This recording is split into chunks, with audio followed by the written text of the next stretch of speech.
You that follow me have realized that I've kind of studied some different technical things throughout the World Cup, and this is just something that I've done since about the '94 World Cup. And I've had notebooks for every World Cup, and I study as much as I can. And during the Argentina and Croatia game, which I thought was the best game of the day today, I wanted to track heading, and I had a conversation with a couple players earlier in the week just about how when they get player evaluations, so many of them are told that, oh well, you need to get better at heading the ball out of the air. Well, there's a lot of different types of headers, and let me preface this by saying that I was the coach when I was 19 years old. I was the coach punting the ball as high up in the air as possible and trying to make 10-year-old girls head the ball. And if they didn't head the ball, I made them run to a certain sign in the park and back if they didn't head the ball.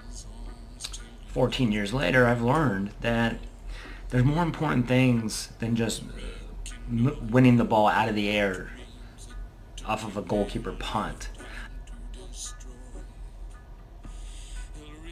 Headers. The first one is defensive clearances off of crosses and other services. For a total of 9. I tracked both teams. In 45 minutes, there were only 9 headers, or 9 defensive clearances off of headers.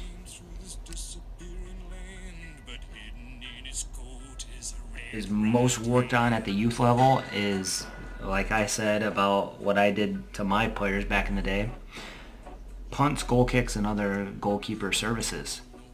There was only 10. I mean, to be honest, if you want to win more games, if your youth team is struggling, here's a tip. Match up, mark up on every single punt and goal kick. If you just do that, you'll win a lot more of those 50-50 balls, and it'll become a boomerang effect going right back towards the other team's goal. So attacking headers to goal for a shot on goal.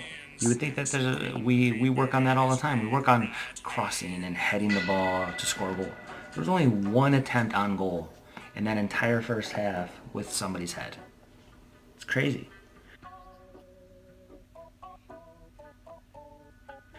Attacking headers off crosses where you're trying to redirect it to like a second runner.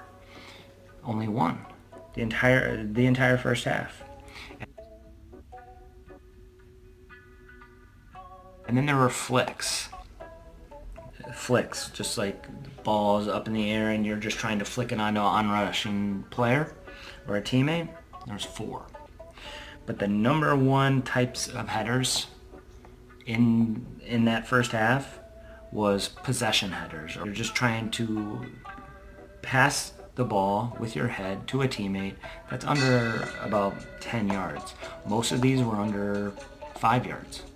Because you can tell how the grass is cut. A lot of those are 5 or 6 yard cuts. That happened 15 times. We talk about at the highest level about it's not good enough just to win the ball. You have to win the ball to a teammate. So we focus so much on just winning that header, but we don't focus on actually getting it to a teammate.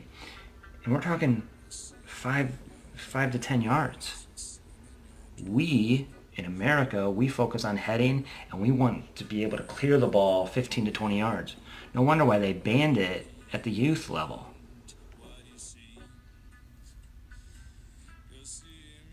This is just another stupid topic that I wanted to track in the World Cup, because I'm under the impression that if you want to be the best, if you want to develop the best players, watch the best players. If you want to be one of the best players, watch the best players. I can't believe how many players that I've trained this week that haven't watched any of the World Cup. How do you expect to be or get to the next level and have all your soccer dreams come true if you can't even watch the World Cup?